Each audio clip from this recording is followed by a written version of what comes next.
being happy in your mess and putting that out in the world can be inspiring. To make yourself vulnerable and share like all your mess, right? But to share your joy in that can be inspiring to people, in that they'll like go out the door like, yeah, like look how joyful they are. And I would like to be that too. This is Running for Real, the podcast for runners who know that for every runner's high, there are just as many lows. All those just missed PRs, easy runs that feel hard, injury blues, and more. Each week, we'll talk to running, health, and wellness experts about their highs, lows, and best advice to build our confidence. Running for Real is about being honest, being brave, and most of all, not feeling alone. And now here's our host, Tina Muir. Hello, my friends. Welcome to episode 176 of the Running for Real podcast. Thank you so much for being here. I am so thankful to you, my loyal listeners. And if you're a new listener, welcome to the show. I hope you are going to love this one and want to stick around for many more in the future. I have 175, although honestly, along the way, there was a few episodes that came out as bonus and I didn't give them numbers. So probably more like 180-ish. So about 180 episodes to go back and listen to. So get going. All right, before I get on to today's episode, I want to tell you just a little bit about last week's episode in case you missed it, which was with Hilary Allen. Hilary has such an amazing story. You know, she was setting herself up as one of the best trail runners in the country, possibly in the world. And she had a fall, fell over 150 feet, easily could have died. But she, survived. She struggled through her recovery, but she was very vulnerable and open and honest about it. And she managed to get herself back, and she's back running. She's back at the top. Just such an inspiring story. And I want to tell you guys a little secret. So you know how much I love Michael Gervais, in case that wasn't obvious. It's been about 2 weeks since I mentioned him, so it's about time. Michael Gervais emailed me last week or a few weeks ago, and I pitched her to him. So we'll see if he brings her on his show, because he seemed interested. So if I make them connect on the podcast, then maybe that's we've gone up a level in our best friend quest. I'm really letting you see my dorkiness now. If you are a new listener, you probably think I'm crazy. All right. Okay. So anyway, on to today. We have a absolutely wonderful woman on the show. I am so excited to have her here. Liza Howard has a reputation for being one of the kindest, hardest working, resilient ultra runners out there. And she's really fast. Even as she's moved through her 40s, she's not let that hold her back. She's known for running up to, wait for it, 40 miles on the treadmill, which just blows my mind. Is that even possible? She's been getting her ultra training in for many years while working full time and looking after her 2 kids. She has this kind of find a way attitude that's going to inspire you to just love what you do and love the busyness of life. So I'm really excited to bring her on the show. And I just want to take a moment to thank our wonderful sponsors for this week, UCAN, Ultra, and Body Health. We will be right to the episode. We're going to hear from one of those, and then we'll be right to the episode. Thank you.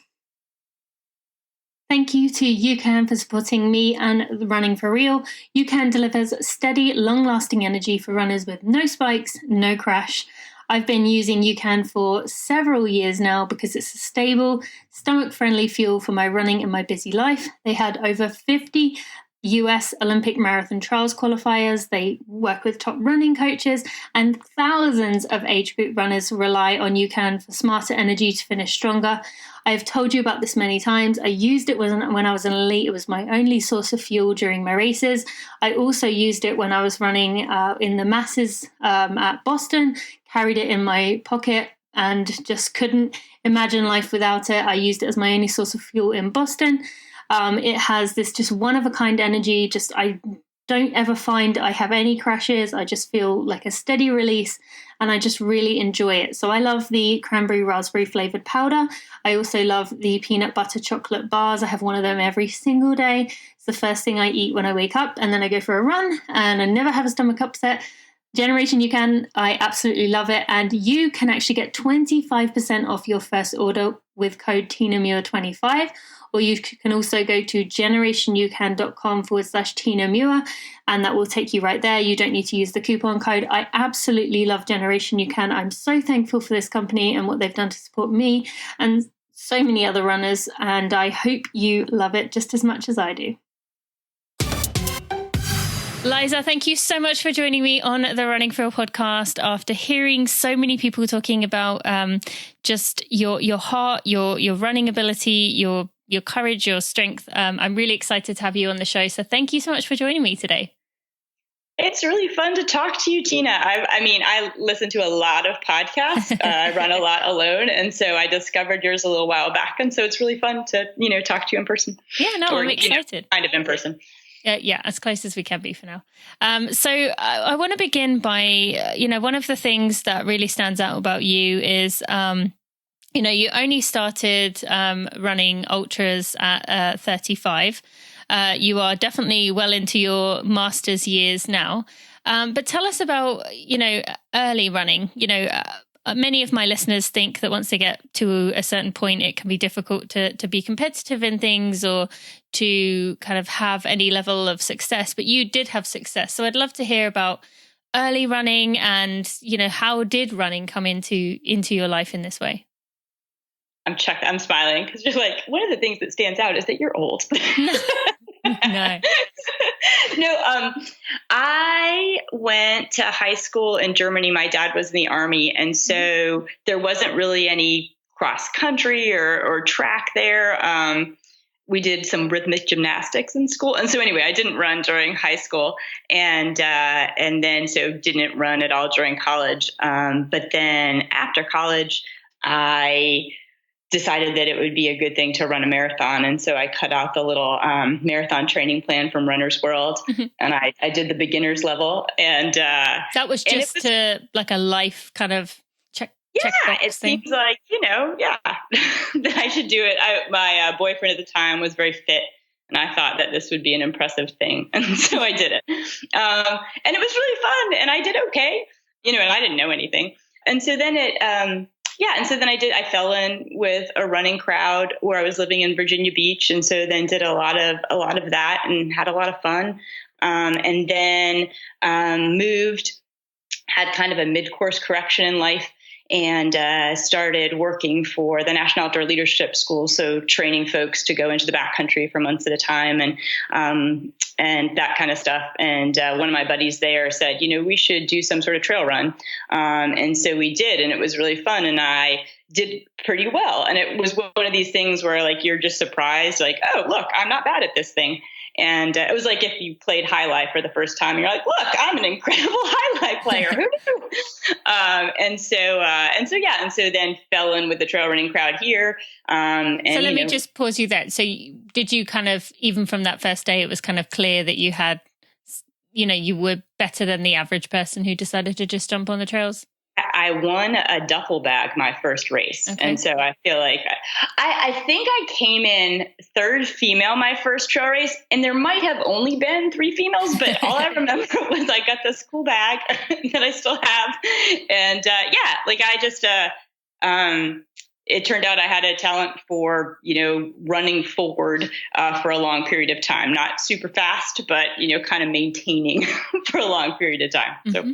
And was the trail aspect part of that?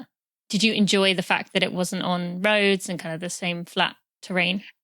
I enjoyed that for sure, but I really enjoyed the community. I kind of came away from the road running scene, the marathon scene, with a little bit of a bad taste. Just the whole like people always asking you, how fast you ran or how fast you're planning to run and what are you wearing when you run?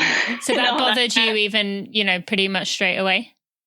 I don't think right off the bat because I didn't know any better, but then over time it was just kind of, that whole pigeonhole, like, oh, you're this kind of a human because you run this fast was not enjoyable. And that's just not the trail running scene at all because it's so hard to compare one race to the next. And then it's just a different, it's just a different feel in general. And I really enjoyed that. Yeah. And, you said you kind of finished third in that race. You went on to win some of the biggest races out there, winning Leadville, Racoon 100, Javelina 100. And then you were the US 100K champion. Which year was that? I don't know, somewhere around maybe 2009, 2010, somewhere in there. Okay. And how long after you started trail running was that? Not very long after. I think 2008-ish. I'm an awful historian. If I get this wrong, it's not intentionally. Around 2008, 2009 is kind of when I started. Okay. And so how did you handle that with kind of coming into this world? Like maybe you said the trail running community is better in that maybe there's not so much pressure and focus on time and performance, but how did you kind of handle that going in and then just suddenly being at the top? How did you deal with the expectations and the kind of, or did you feel any expectations of people kind of, wow, I've won these big races. Now I've got to keep myself there. Right. I had my son, my first child, right before I started trail running. Okay. And so I was pretty much just a disaster those early years. And so like I wasn't sleeping. My house was a mess. Things were insane. I didn't really have any, I don't have any family around here to help out. And so I was just a disaster. And so the good part of that was like, I didn't feel any sort of pressure. Like doing well and racing was simply just a positive thing. Like it was like, oh, look, there's one thing I'm good at. And they're giving me like little presents. So let me get the timeline for this. So you started trail running and then did you have any kids at that point? No. So my son was born in 2007. And so I think I started like 2008. Okay. And was that, do you think any part of that to kind of find yourself again, to kind of get back out there and be separate from a parent, from a mother? Yeah, 100%. It was to keep my sanity 100%. And, just like my husband would come home from work and my son was super colicky. And so he had been screaming all day long and I would just hand the baby to my husband and be like, I got to go out. And so initially I just walk and then that kind of turned into running. And then I fell in with the running crowd and I was like, I'll be back in 4 hours or maybe 5. Well, I feel like that is actually becoming more and more of a thing that mothers should be encouraged to do, get out there. And even if it does mean, handing off to the husband and you feel, as a woman, we're probably going to feel a little bit guilty about leaving them with, which is quite funny, their dad or their grandparents or someone. But kind of getting over that and realizing that it's a good thing. You need it to be a better person. You need it to be happier. And so, from there you went on, started running and tell us about, your second child. That was, I guess we can talk about that in a minute. I want to, before we go into that, you were training for some of these races on a 2-mile loop, 2.1 mile loop. These 100-mile races, many people would think you would, you say you go out for 4 hours, you might be out there you might be out there on a 30-mile loop, or you might be out there on at least a 10, 15, 20-mile loop. So why stick to a 2.1 mile loop for a lot of it? Oh, it's just convenience. I think it's, like babysitters are expensive, there's this loop outside my house and I could, go outside and check back in on the kids. And, it's convenience. It's certainly not because I, prefer that. But how did you keep going? Like for me, I feel like I just would reach, maybe it's just different kind of people, personalities, but I feel like for me, I would reach a point where I was like, I just don't know if I'm getting anything out of this enough because of the shortness of the loop. Did you struggle with kind of keeping going every time you went past your house being like, I'm just going to call it quits there? For sure. But it's yes and no, because I think that the reward of like, hey, if I do this work or, do this boring thing, then I get to have all this fun, like I'm able to go out and do a big race or hang out with my friends and run long with them because I'm fit enough to do that. And so that was, definitely a carrot. And then also, it still is this freedom, right? It's not like 2-mile loops or treadmill running or whatever. It's not pleasurable, but it is this alone time, and I think I really struggled with having kids and constantly being on and being in demand. Just, so it is this time where it's just, it's loops, but you're by yourself, nobody's watching. And you mentioned the treadmill there, having done up to 40 miles, which I can't even I can't even understand how that's physically possible, but running up to 40 miles on a treadmill, I mean, you said the alone time. Did you still get the alone time with that, or were the kids kind of coming over and... Yeah, that was harder, right? Yeah, because they could find me or get to me. But yeah, it's kind of like desperate times call for desperate measures. And I just didn't really know another way to make it happen. And I just loved the racing and the running with the friends. And so it was a means to an end that it was okay at the time. I could not do that now. I mean, I think everyone has a certain number of treadmill miles in them. And I've reached mine. Like I can't. I think I reached mine like day 3. Well, no, I mean, there's this point, right? Like you have to get over this hump of like thinking about like just killing yourself when you're on a treadmill. Like, and then once you pass that hump, like many miles are possible. But yeah. But you've kind of reached your limit now. But how much do you think that helped you with the mental toughness that you would have got out of, especially the treadmill aspect, but the 2-mile loop too? Just knowing that, you didn't have things to distract yourself, beautiful scenery to look at, or the treadmill, especially, you've got the number right there in front of you, blinking at you. Do you think that helped you in your races? Oh, sure. I mean, because the races are so much more fun, like as hard, horrible, or whatever the low point is, it's still nicer than a treadmill in the garage or like the, 40-second loop of your neighborhood. So, yeah. Yeah. Well, I could see that being the case, but I mean, I really do admire you for doing those, and maybe you have hit your wall, but you've made it a very long way with doing that. All right. So talking about kind of more recent times, you would squeeze in your training between work, errands, kids, helping them with the homework, taking them to activities. You homeschooled one of them. Is that correct? For a little while, and then he wanted to be back with his buddies, and so I was happy to give up that job. That's like on your way. What was the reason for doing that with one, if you don't mind me asking? Yeah, no, for sure. He was going into 7th grade, and I just felt like middle school was this hard time, and I wanted to. He's young for the grade, and so I wanted to kind of keep him home a little bit more and spend some more time. I kind of felt like it was my last time for him to be my little boy and me to be his mom. And it was really wonderful, but he, for the time that it was, and then it turned out like his little buddies were all in this one little small school, and a space opened up, and I was like, I feel okay about this little small school. Okay. But even, you had that or you didn't have that, you still also had your work as the National Outdoor Leadership School. For someone listening who's hearing all those things, training, you've got work, you've got errands, you've got kids, you've got homework, you've got activities, especially being the mother I don't know in your house, but in most houses, the mother tends to be the one driving the kids to the activities. How did you find time for that? How did you find the energy for that? Because just being a parent in a lot of ways, or just having lots of things going on, is exhausting. So how did you fit in the mental space to be able to keep going with all those? Not well, Tina. Not well. I think that, something has to give. And I think when people are, I work to earn money. So it's, I love teaching for Knowles and I love coaching. But for, I also need to do those things. And so that has to happen. And so the things that have given in my life is like, my yard's a disaster.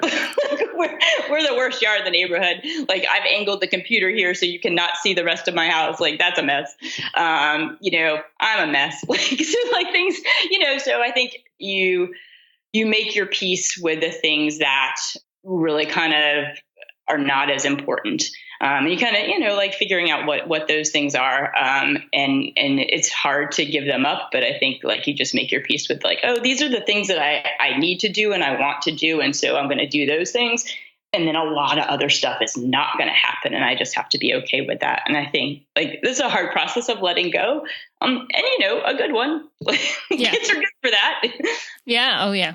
But did you reach days where the training aspect was ever kind of, I just don't have the energy to do this? Or, was that always some kind of a bright light for you? Like you said, that alone time that you looked forward to?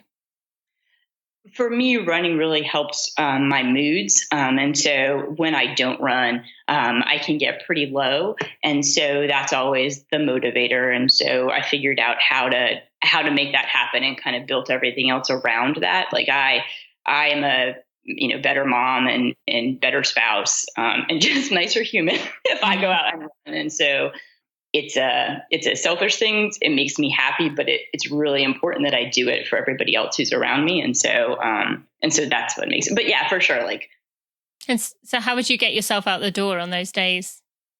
I think having that race on the calendar and knowing like, if I don't do this, like, bad things are going to happen at the race and, and then I'll have to deal with people asking me what happened to you, and so that usually gets me out the door for sure. And then, I think that's the biggest thing, like, having it on the calendar. And so just you make them big races, like, would you make it like a Leadville, like a Racoon, Javelina, like something that is recognizable, that, you kind of almost can't hide from? Is that what you would specifically do?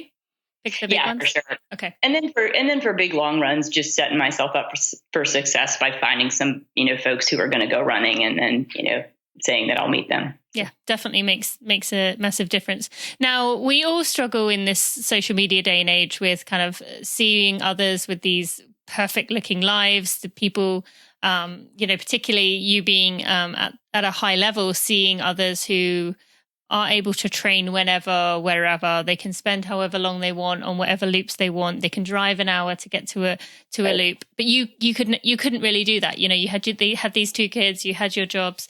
How did you let that go to where you were able to kind of stop looking at everyone else, because it's so easy to do, especially with social media, and stay in your own lane and just kind of be grateful for what you did have? Sometimes I would vent post. You would see some like beautiful mountain run that somebody's doing. I'd be like, here's my dark street. And I would, I limited looking at stuff. I got off Facebook for a little while because I never come away from that feeling great about myself. I'm always like, my life, it's horrible. Yeah. And same with Instagram and Twitter. Like I took that off the phone for a while. And so, just limiting it that way. And then, it is what it is. I think it doesn't bother me so much anymore. And I think maybe I've just gotten used to running in this horrible place. But yeah, like I think I am really happy with my life and all the other aspects of it that make it that I have to live and run here. And so it's okay. And then I have fun things, that are coming up that I can look forward to. So it's okay. Thank you to Ultra for sponsoring me and supporting me through this year of pregnancy. I could not be happier, could not be more proud to be working with a brand who genuinely want the whole woman to succeed. They don't just care about performance. In fact, they have no pressure on me whatsoever to even race at all this year. No goals, and they're allowing me to kind of do what I want to do.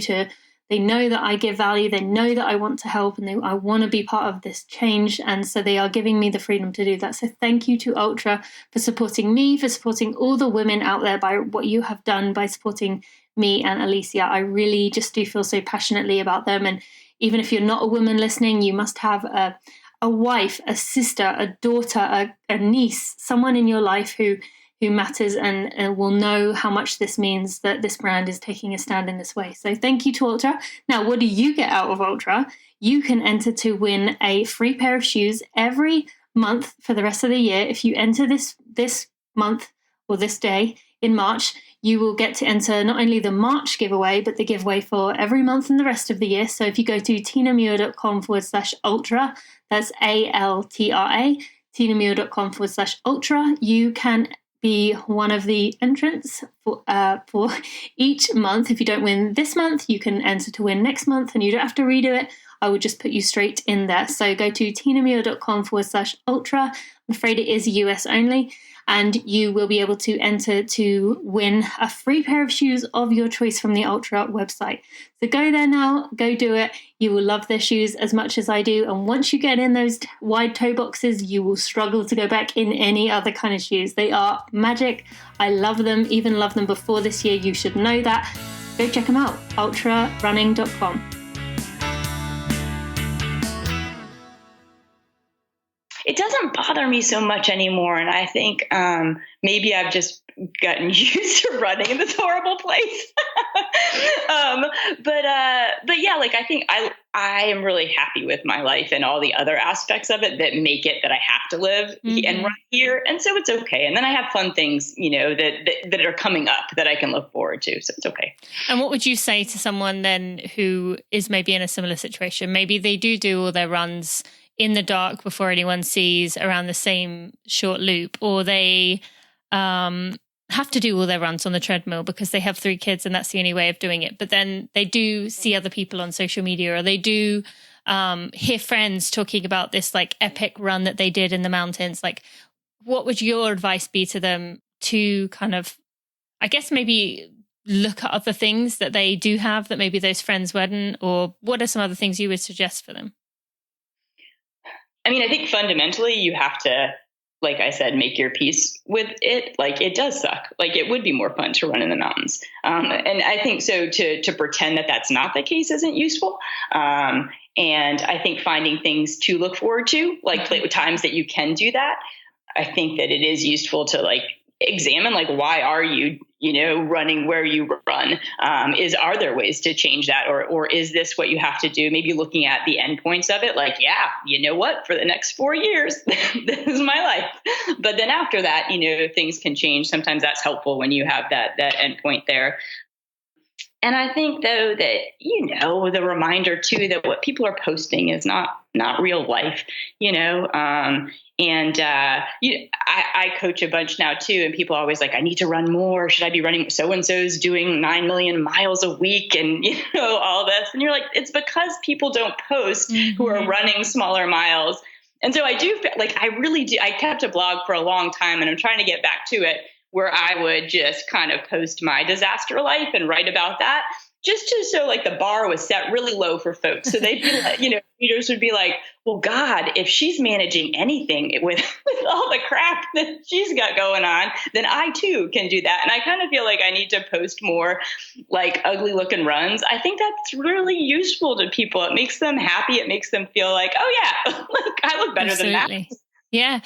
Although I mean, and I agree absolutely that, seeing other people that someone looks up to struggling and saying, hey, I don't have it all together, even though you may think I do, is helpful. But does any part of you think that then if you did do that, people would be like, well, she's got all this going for her and she still manages to get out there, but I can't even do it. And I haven't even got kids. And I'm not blaming you or saying that in any way, but like that's, something that I've kind of been careful with at times, because, I would try and put something out there on social media saying everyone has all these setbacks but you can get through it because look what I was able to do. But then sometimes I feel like that almost makes people feel like, oh, well, I had way less going on than that, and I still didn't get out there. Or there are a lot of people who do struggle to even just get out the door. So any thoughts on that?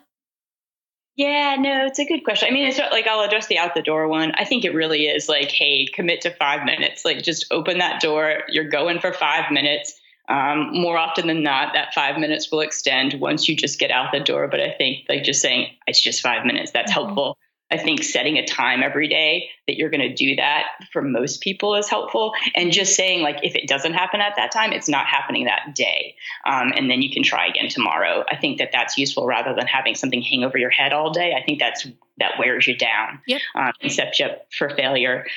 I think being happy in your mess and kind of putting that out in the world can be inspiring. Like, and so to make yourself vulnerable and share like all the, like your mess, right? But to share your joy in that can be inspiring to people in that they'll like go out the door like, yeah, like maybe I'm not doing as much as this person and I'm not as fast as this person. And I could never do like, like the doctor, surgeon, mountain climber, who on the side baked bread kind of deal. Like I can't ever be anything like that, but look how joyful they are. And they seem, I would like to be that too. And so I think just putting out happiness is contagious. Okay, absolutely. That makes sense. Okay, so I want to talk to you about something that I haven't actually covered on this show yet, really. But last year, Sophie Power, or maybe it was 19 or 18, got a lot of attention for breastfeeding during her race. And that photo went viral, really kind of got some conversations going. Now, you yourself pumped 3 times during the Umstead 100 in 2014 after your second child, and you still set the course record. So firstly, tell us about that experience as a whole, running as a mother, while maybe not breastfeeding as such, but, you've still got the milk being made, them enlarging and everything like that. So tell us about how that race kind of went down and what your mindset was going into that race. Like, what was that all about? Well, I'll tell you what, I have a funny series of race pictures from Rocky Racoon, because that's a 5 20-mile loops where each loop I look bustier and bustier. Going. I believe it. I look quite good. It's funny with the nursing during a race, whether you're stopping to actually feed the baby or like pumping, people think of it as like this great feat, and it's just something that has to be done. Like there's nothing, you know what I mean? It's like you don't have an option. Well, and even for yourself, the pain if you let it go too long. This is not good. And it's, it was interesting at Umstead actually, because it was a forced rest. And I actually think like dropping my heart rate down and then starting up again was pretty useful. My MO is usually to go really hard and kind of fall apart and then drag across the finish line. And I think it like set me up for being able to run better later on in the race.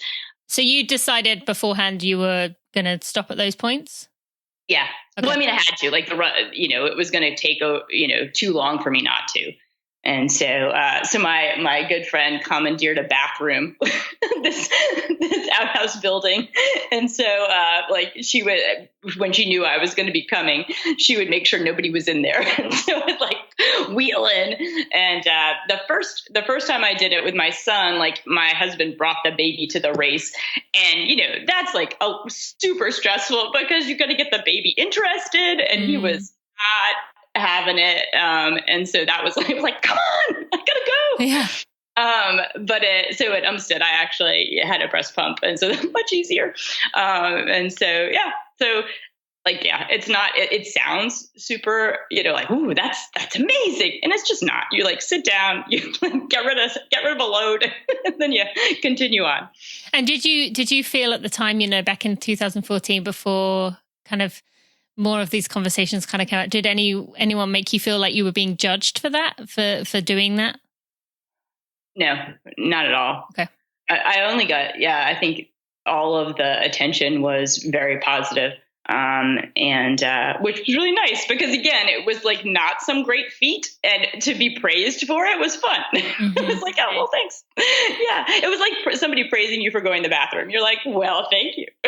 And what would you say to people who kind of have, when Sophie kind of talked about this last year, there were some people who were out there saying, I don't know if that's good to be racing that soon. Like, shouldn't you be focusing on your child? Like, what would you say to those people?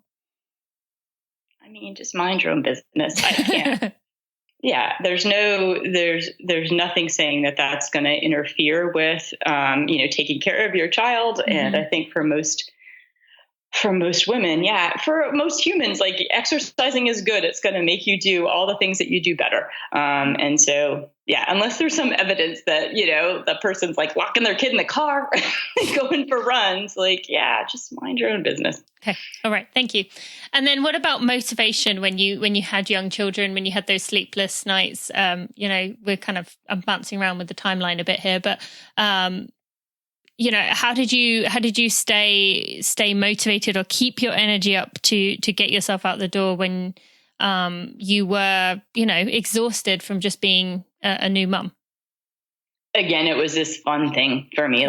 So the motivation was there because it was fun, and because, especially with my son, he was so grumpy all the time. It was this freedom. I read this neat article just recently that talked about how a lot of times we think about ultra running for men is this, or when we talk about ultra running as, we don't experience pain in our daily lives or suffering. And this is this kind of way to go back and do that and feel, and kind of get the boost from that to appreciate what we have in life. Yeah. And this article was pointing out that for women that it might be more of a freedom, that their daily lives oftentimes with young children feel very confined. And so ultra running is this sense of freedom. And for me, that definitely was the case. And that was the first time I'd ever, seen it described differently. And I think, certainly for both sexes, it can be that, but it seems like when you are with young children, the freedom aspect of it is pretty big. And have you found that with other friends who have been mothers, that they've kind of said the same thing?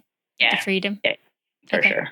Okay. And so obviously it's each to their own, but do you tend to run with music? You said you like podcasts. What is your kind of ratio of time to think to listening to things?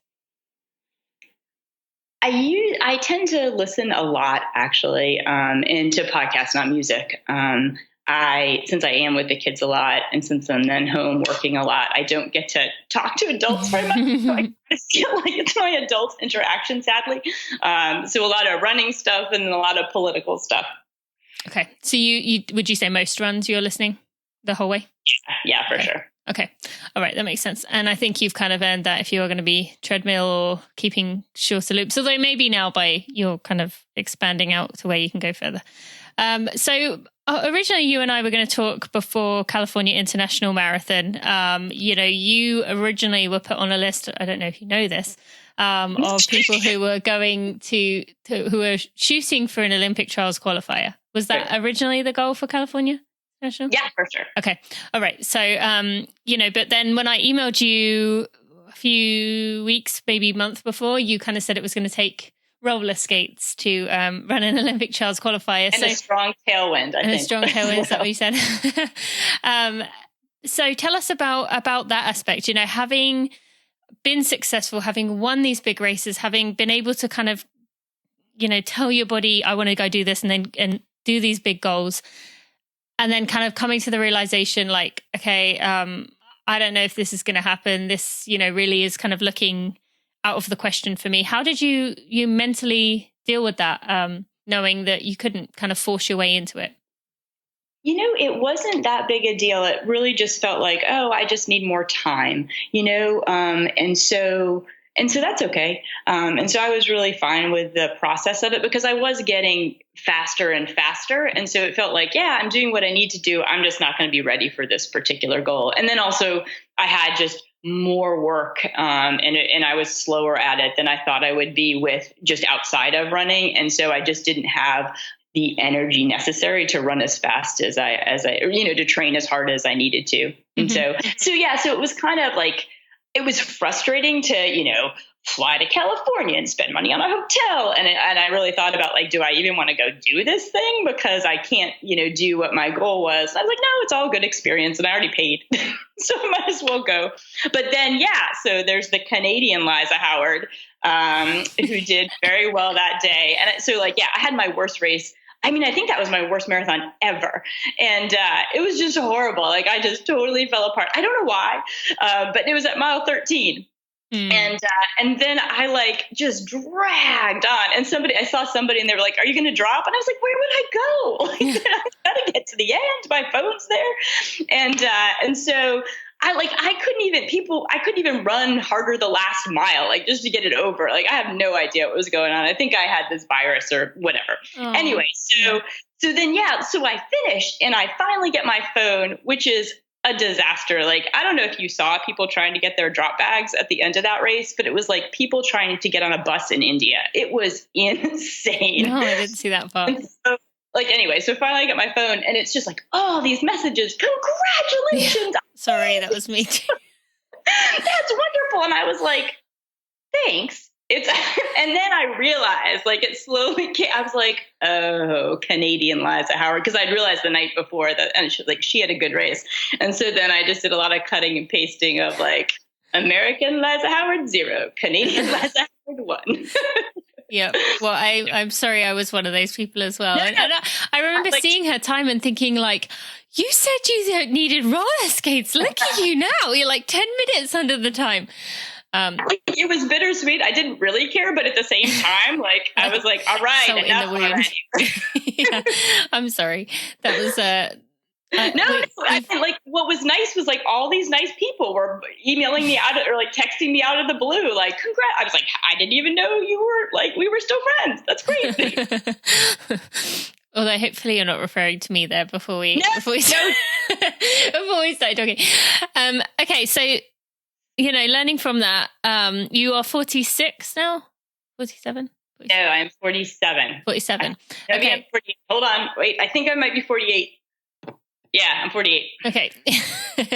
Well, that's a good thing. Past 45. Doesn't It's matter. like, until you hit 50. Age is not just number, as they say. So, going into this, even you said that you kind of were at peace with it essentially, but in many ways that's so courageous and amazing that was even in your world to be kind of going for an Olympic trials qualifier as you are closing in on 50. So what would you like to tell the women or the men out there who are maybe in their 40s or 50s or whatever beyond, and they're thinking, all these kind of doors are closing on me. I can't even think about things like that because I'm too old. What would you like to say to those people? I would say that that's not a useful mindset. I think, of course, you get slower as you age, but that unless you were an elite runner early on, you don't really know how close, our potential decreases as we age, but how close are we to that potential? Like, how much space is there still to improve? Like, if you never got anywhere near your potential, right, because you weren't an elite runner, then, it seems like there's still this possibility to improve. And I think that, there are women in their 50s who did Olympic trial qualifier times who have done that. And so there's no reason not to think that you're not one of those people. It shouldn't be something that consumes you getting faster. I would hope that by the time you're 50, you would have made your peace with what's really important in life. But at the same time, I think that just it's been hard for me. And I started writing this article series about running potential as you age, because it seems like all we hear about is making peace with I'm older, I'm slower, this is how my running's changed, and all that. And because that's mostly what you hear, it's hard to let go of that. I find myself, I'll have a bad run. I'll be like, oh, well, it's because it's kind of, so I'm older now. Yeah. And so, we'll see people pop up who do, who are running really well, and they're these outliers. And so I, cut them out, put them on the refrigerator. And so that's what I'm reminded of, that it's possible. And so, yeah, being fast is not important in and of itself, but I think that trying to get the most out of your body is a useful process, and that there's no reason that you should give up on that if it's useful to you. Thank you to Body Health for sponsoring this episode of the Running for Real podcast and for supporting me for all these years. You have heard me talking about Body Health Perfect Amino for probably 5 years now, and there is a reason for that. I truly believe in this company and Perfect Amino and what it does. And I have to say, recently when I was at the California International Marathon, there was a ton of you that came up to me and said how you had heard me talking about it all these years, probably pestering you, but you've decided to give it a go, and you were kind of shocked by the difference it made and how much better you feel. There were so many people that said that to me in person, and it was just so nice to hear, in addition to those of you who reach out to me. So if you are listening to this and you've been hearing me talking about it and you're wondering, I don't get it, how does it work? What does it do that's so special? Well, I just want to kind of explain again, as it's been a little while since I've said this. So we all know that we need amino acids. They help with recovery. They kind of build our body up. We're breaking them down with training, and amino acids are what you need to build it back up. But what we don't often talk about or hear about is that only up to 48% of the food that we take in these protein sources is actually able to be utilized, I should say. The rest of it is converted to waste. So that's things like eggs are 48% of them are utilized, meat, poultry, and fish, 32% of it our body can utilize and turn into these amino acids. However, body health, 99% of it is utilized by the body. Only 1% has to be kind of removed and taken out as waste, which means that your body can get what it needs. It can help you to recover. I've really seen the difference in myself. As I've said so many times, as an elite runner, I trained using this. I really noticed the difference when I missed it for a few days. And now I take it just to kind of help my body recover with all the other things I'm throwing at it. So it really helps with that too. It contains the 8 essential amino acids the body needs to support and maintain its muscular, skeletal, enzymatic, that's such a hard word to say, and hormonal systems. So you've heard me talking about it. So go give it a try. Go to tinamuir.com/aminos. That's AMINOS. tinamuir.com/aminos, and go into 2020 right. Come on, let's set you up so that you can succeed and you can recover, because if you are healthy and staying healthy, then you are going to have the races that you want. You can give yourself the best chance to succeed. So go get some. tinamuir.com/aminos. Yeah, being fast is not important in and of itself, but I think that trying to get the most out of your body is a useful process, and that there's no reason that you should give up on that if it's useful to you, and for me, I feel like, like training really hard and being scared of running fast and falling apart and all of that is really helpful to me. So I want to keep doing that. Okay. And what things have you found that have kind of helped you to stay healthy, to be able to get to the start line? Are there some things that you kind of swear by as you've aged? It turns out sleep is important. Really? Who knew? Yeah. Yeah, it's just like they say. Yeah, no. So for sure, I think that's definitely changed as I've accumulated years. Just that recognition of like, oh yeah, if I sleep and I'm sleeping at the same time, then I can run better. Like, how many hours would you say you get a night? I'm pretty good these days about getting 8 hours of sleep. Okay. That I'll work around that. I'll plan out my day. I'm like, here's the bed, here's the get up time. What else is going to happen? And just give up. Like, things aren't going to happen after 9:30. Like, sorry. Okay. All right. And then you're a big advocate for teaching people to be kind themselves. So tell us about why that is important to you, maybe especially when you are in a situation where you are getting older and you're maybe still striving to hit some big things, but there's plenty of things that could go wrong, or there's ways that your body might say, you know what, I'm not ready for that. Why is that important to you, and how do you practice it within your own life? How do you mean being kind to yourself exactly?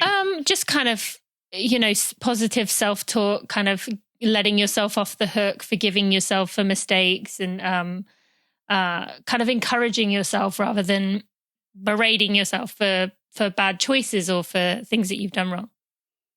I credit my husband. He is really he's changed that for me. Mm-hmm. He always says, be kind to yourself. And he means it. And I've been able to adopt that. And I think it's just, treating yourself as you treat your good friends, as far as, sorting the wheat from the chaff kind of deal, is really helpful, and it allows you to move forward. And I think that, I've seen the impact that he has on other people with that attitude, towards himself and others. And I want to do that too. I know that it is empowering to other people, when they see you, behaving that way. Yeah. And, what have you kind of noticed within yourself, as you have talked to yourself that way? Have you found it's easier to kind of flip a negative thought into a positive one? Like, it takes less time the more you practice it?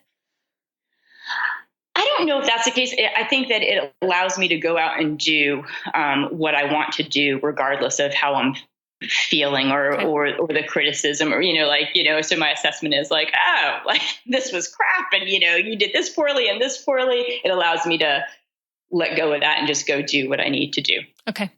And then, after that race, it didn't go how you wanted, as you mentioned, but you said to me before we started recording that, that wasn't kind of missed it. I can't run that fast. I'm going to, try something else. But you are going to have another attempt at it. So tell us about how training has been going, how you've been approaching this one, and which one you're going to do. So I'm doing this teeny little one outside of Houston called the USA Fit Marathon. I don't even know how many people are running it, but it seems flat. And so it's like 2 13.1 mile loops. And so it's on Groundhog's Day, so it seems appropriate to go ahead and try again. And I think I messed up on my fueling, actually. I think that was the biggest thing. And I think I was a little bit sick. And so the training has really been similar to what it was prior to CIM. And so that hasn't changed. It's just me being more mindful. I think I just get lazy. I've gotten lazy, and I think maybe, something has changed where I can't be lazy about fueling myself. I have to be more rigorous about that. I don't have as much of a safety net. And so, yeah, so I get to eat more. That's it. Okay. That's what I was doing. Well, that's always going to help. And I think you've probably heard of it, but Generation You Can for me, that's the way forward. But you've obviously more got of a donut jelly bean kind of. Oh, okay. You're more of the classic sugars. Not that you can is not really sugar. The classic, yes. I like the tradition. And probably the ultra and trail world has got you used to that kind of food as well. I don't eat garbage in general, and so I feel like during my runs is this fun time. I don't want to eat. But then you don't get to enjoy it. You just kind of shoveling. I'm like, a donut. but isn't it just rather than taking I don't know. I don't really savor my donuts in real life. I don't either. Regardless. Okay. All right. So moving into 2020, that's one goal that we've got here. And tell us about some other things that you have on the agenda of what you would like to do, and maybe even beyond 2020. Do you have any goals over the coming years? I'm going to run 100. I haven't run 100 in I think 2 years now. I'm going to do the Florida Keys 100. And to try and get ready to run Badwater next year. Mm-hmm. And so that's my big plan. And then I run a nonprofit called Band of Runners. And so we put on an annual trail running camp for veterans. We bring 30 veterans in and introduce them to the trail running community and trail running skills. And I get to bring folks from all over the United States and Canada to help out with that. And so that takes up a huge amount of my year, strangely, since it's just one camp. So I'd love to hear more about that. So you find veterans all across the country and you pay for them to come over and just kind of this, to give them something to work towards, a hobby to have, to kind of bring life back together. Are these people who have recently kind of come back, or how do you select these people? It really varies. It's a funny kind of hard sell, because we're looking for folks. The trail running community is wonderful and so inclusive, and running in nature is wonderful. And so we want to share that with veterans who might be struggling to find community or connection within the community. And so it's a kind of a funny ask. We're like, hey, do you not have friends, or you're not connecting with them? Do you want to get? Have you lost your fitness? How do you find them? Do you ask them questions, or how do you kind of get them? It's a lot of word of mouth. And so this will be the 8th year of our camp. And so, people come and they have an exceptional experience. And so then they kind of go out and talk about that with their friends and family. And so that brings a lot of people in. And then we have links to organizations like Team Red, White, and Blue and different veterans groups and things like that. Okay. And was this your idea? Where did this kind of come from? Yeah, I was on a run and I was listening to a podcast, and I was listening to a podcast with the fellow who founded Team Red, White, and Blue, which tries to improve veterans' lives by connecting to them to their communities through physical and social activity. And I was like, I do physical activity, and I come from a military family. And so I paused my run. I emailed this guy, and he said, yeah, like, love to have you involved. What do you want to do? And I was like, oh, I don't know.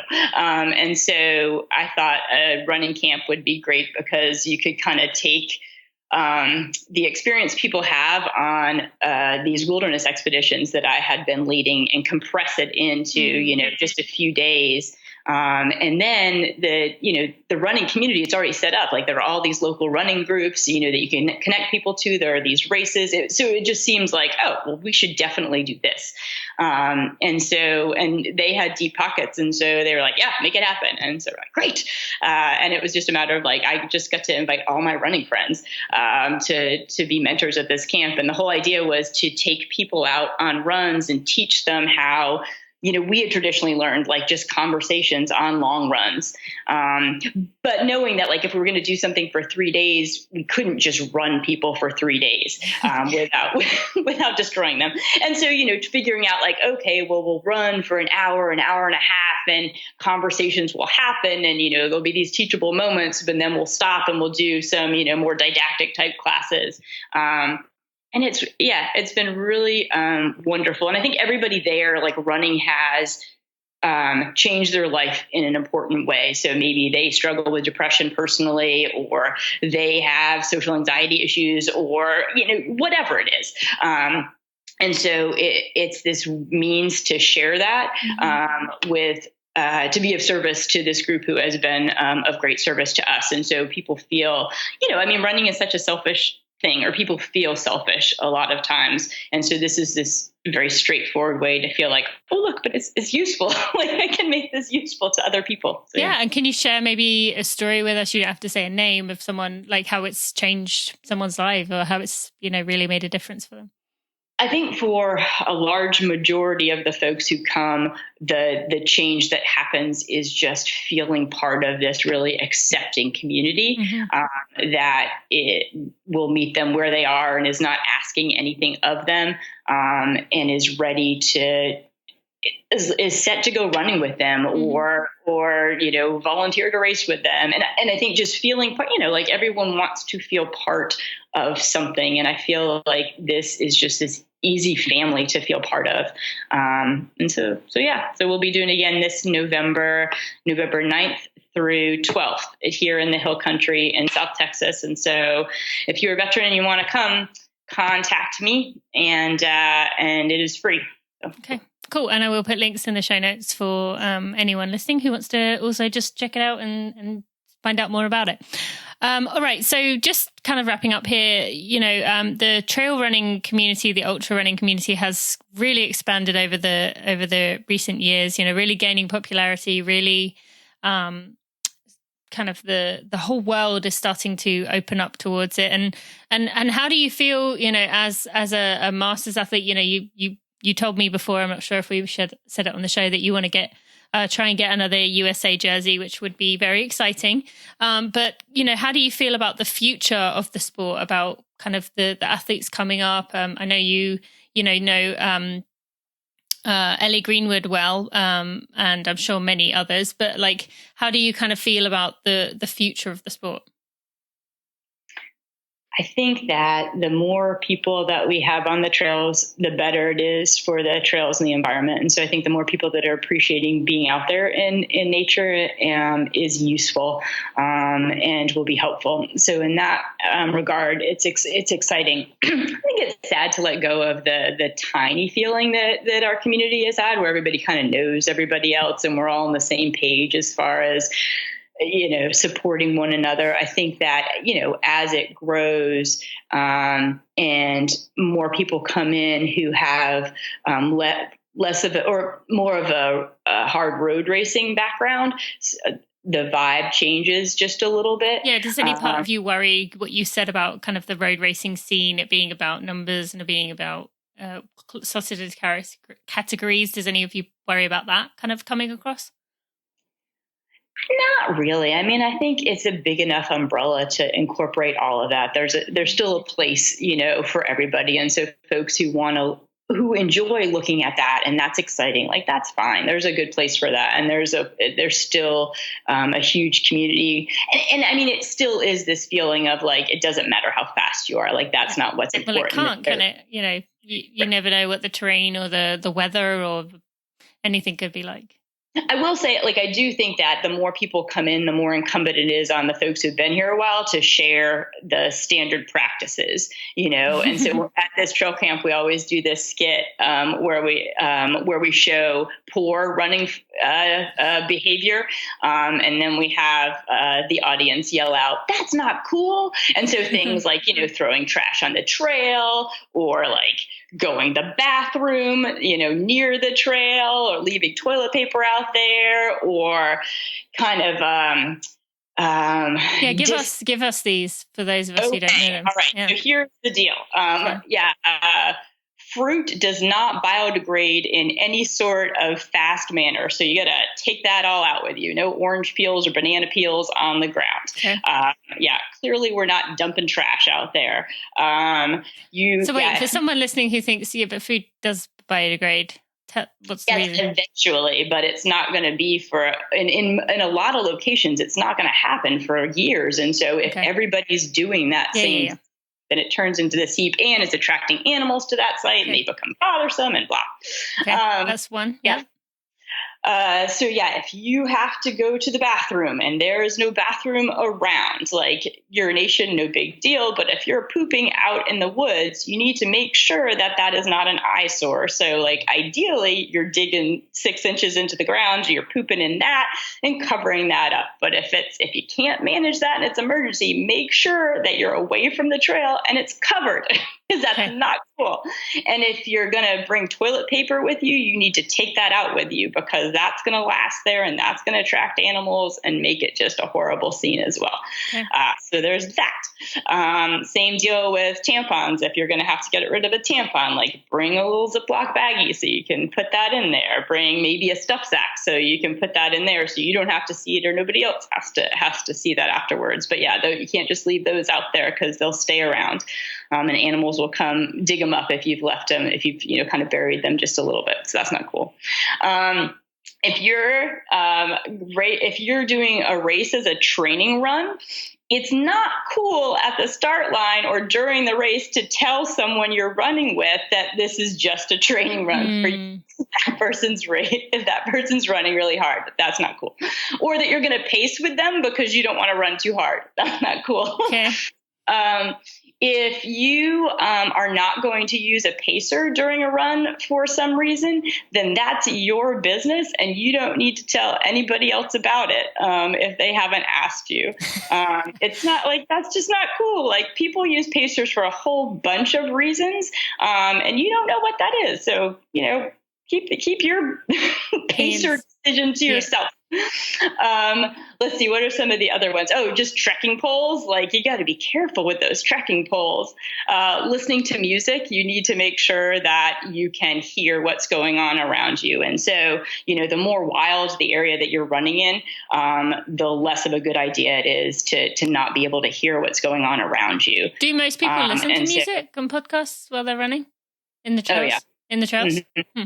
Yeah. And so at least just having like one earbud in, so you can hear, out of the other ear. But, if you're really back in a wilderness place, like you should be able to hear from both sides of your head what's going on around you. It's just much safer. Okay. So there's that. No playing music out loud. What the heck? Yeah. Really common around here. I'm like, I don't want to hear your music. I know you don't want to hear my podcast. Well, maybe if I was listening to you, Tina, but let's see what some of the other ones are.